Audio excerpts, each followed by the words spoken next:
Well, welcome back to Actionable Intelligence. I'm Eric Greitens. This is the show that respects your intelligence. We honor you as a citizen, and we engage with strong thinkers who bring insight rooted in both fact and history. Today, I'm really happy to have with us Ned Ryun. Ned is the founder and CEO of American Majority, and he is the author of Restoring Our Republic, The Making of the Republic, and How We Can Reclaim It Before It's Too Late. Ned, thanks for joining us, man. Yeah, no, absolutely. Good to be with you, Eric. You bet. So, Ned, the first chapter of your book begins with the statement, greatness is a choice. Tell our viewers, please, what you think right now is the most important thing for us all to remember about the founding of the Republic, and what do we need to do to reclaim the Republic? Well, first of all, I wanted to make that point coming out in the first chapter to remind people in a self-governing republic, it really is about the choices that each of the individual makes and what we choose to accept or not accept. In many ways, decline is a choice, and we have to respond to what we're seeing around us. Say we choose not to decline, we choose to be great, but that's not going to be easy, Eric. I think many of the American people have lost sight of the fact that in a self-governing republic, all power flows from the people. Yes. All power flows from the people to their elected representatives, who are to be the stewards of the money and the power given to them to advance and protect the rights of the American people. And quite frankly, I'm seeing very little of that in both the Democratic and Republican Party. And that's why Donald Trump, that's why this great outsider showed up in 2016. And people thought at first, this is a joke, he doesn't have a chance. But he was actually speaking to the American people and saying, I don't accept this decline. I don't accept what's going on in Washington, D.C. It is a broken system. It is the swamp that is not serving the American people, in fact, serving the ruling class. So I think part of this whole idea of restoring the republic is, first of all, the American people need to understand their rights and the power that they have, that the founders put in their hands when they constructed this constitutional republic, back in the summer of 1787. Yeah, and Ned, when you look at where we're at today, at this moment, there is so many people who are so angry about what happened during the presidential election, not necessarily because of the result, but because they were so upset about the way that the election was conducted. They've seen all of these election irregularities, and then to kind of compound that frustration, they've seen the mainstream media keep pushing this narrative.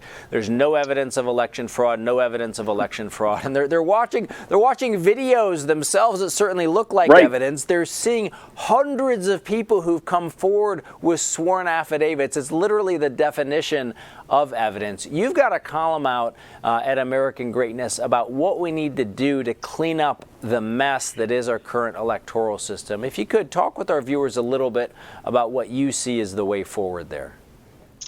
Well, first of all, we have to understand that our electoral system, if you can even call it that, is very broken.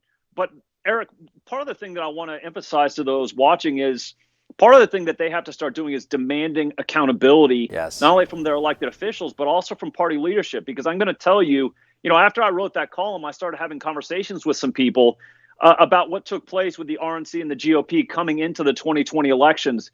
And to highlight what took place, Mark Elias, who I hope people recognize that name from the infamous Steele dossier, actually started about 300 lawsuits right after the 2018 elections. And according to some reports, spent about $100 million in those 300 cases to get us to the point where we're at, right? Where it's not election day, it's election weeks, universal mail-in, all of this bizarre behavior that took place in the 2020 elections.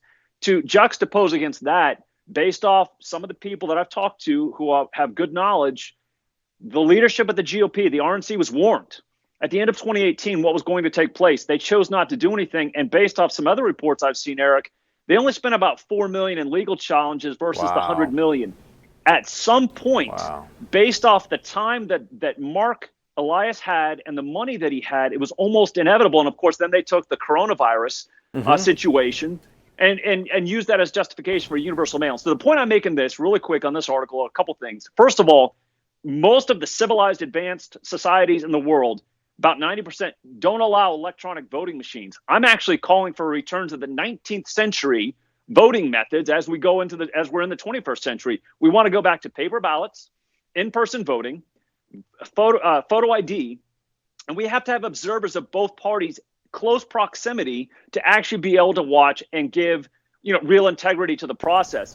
we have to remove the idea that somehow we can willy-nilly have universal mail-in and there's not going to be fraud. Most of the rest of the countries in the world are not under that delusion. In fact, I make the point in this article, France outlawed universal mail-in absentee ballots back in 1975. Why? Because of the fraud that they saw in Corsica, in which people were buying and using ballots, and also dead people were voting. So not only that, but we've also got to clean up our data rules. You know this, former governor, that sometimes there's a real struggle, especially if that's the other party that owns the secretaries or controls the Secretary of State office. They don't want to clean the voter rolls.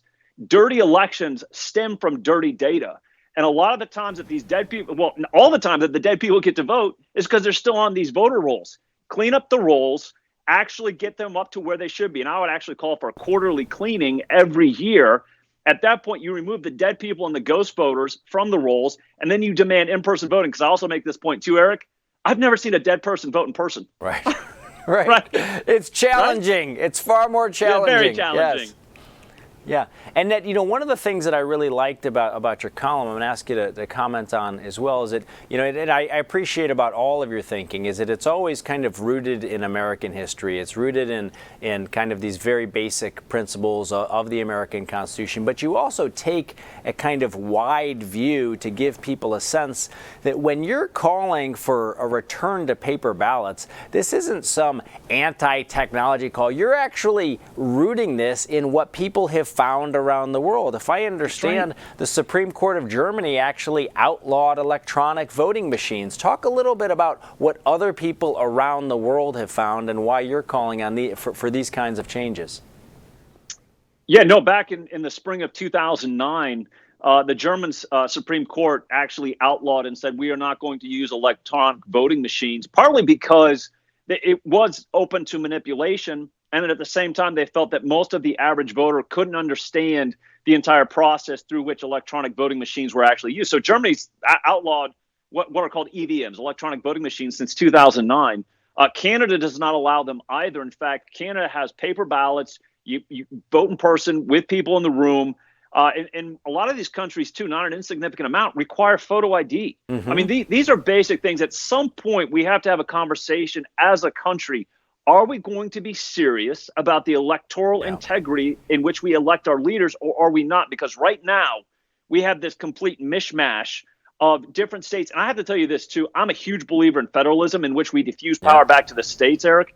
But I have to tell you, in this situation with the national federal elections, I think at some point we have to have some form of standardization, because I also make this point. Listen, if the individual states want to screw up their state and local elections, more power to them. They can be those laboratories of democracy and screwing up their own elections. But when it comes to national federal elections, I think at some point we have to have a conversation where we have national standards for the federal elections, in which we actually say we're going to look at Florida's laws. After the 2000 elections, Florida actually changed their rules in which you could count and get all the absentee ballots voted counted by election day, so we don't end up having a week or 2 weeks extension.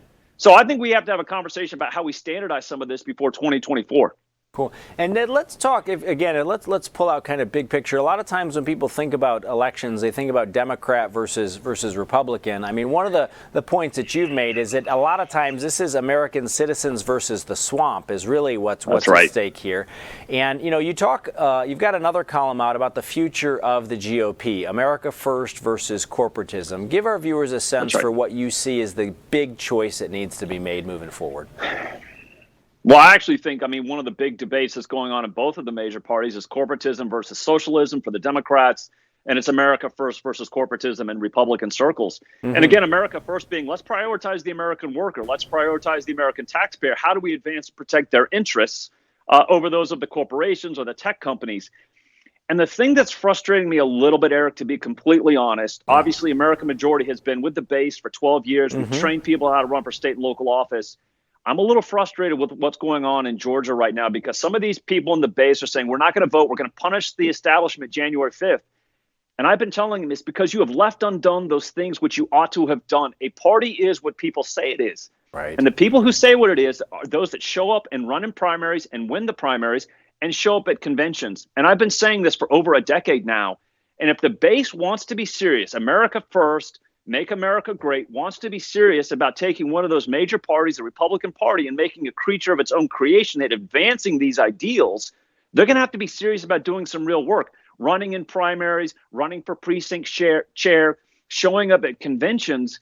And if they don't do it, they will have nobody to blame but themselves. Well, I think this is a really, really important point that you're making, Ned. I mean, everybody always talks about that famous moment where Benjamin Franklin was asked what kind of, what kind of government the founders had created, and he said, a republic if you can keep it. And there's this basic idea that American citizens have to stay engaged. Now, you've been doing this kind of work for a long time with American Majority. What is your message in just the last 20 seconds that we have here to American citizens at this moment about the necessity of staying engaged? Well, some of these things should have been done 10 years ago. The next best time to do them is tomorrow. Is starting in January of 2021 and saying, I'm going to actually put some work in, because it is our republic, Eric. If we make the right choices, again, going back to greatness is a choice, we actually have to make choices to be involved in doing meaningful work. And that would be my challenge to everyone watching. Make a decision in January of 2021. You are going to start doing meaningful work to take back and to restore the republic. Awesome, folks. That's Ned Ryun. Ned, again, he's the founder and CEO of American Majority. He is the author of Restoring Our Republic, The Making of the Republic, and How We Can Reclaim It Before It's Too Late.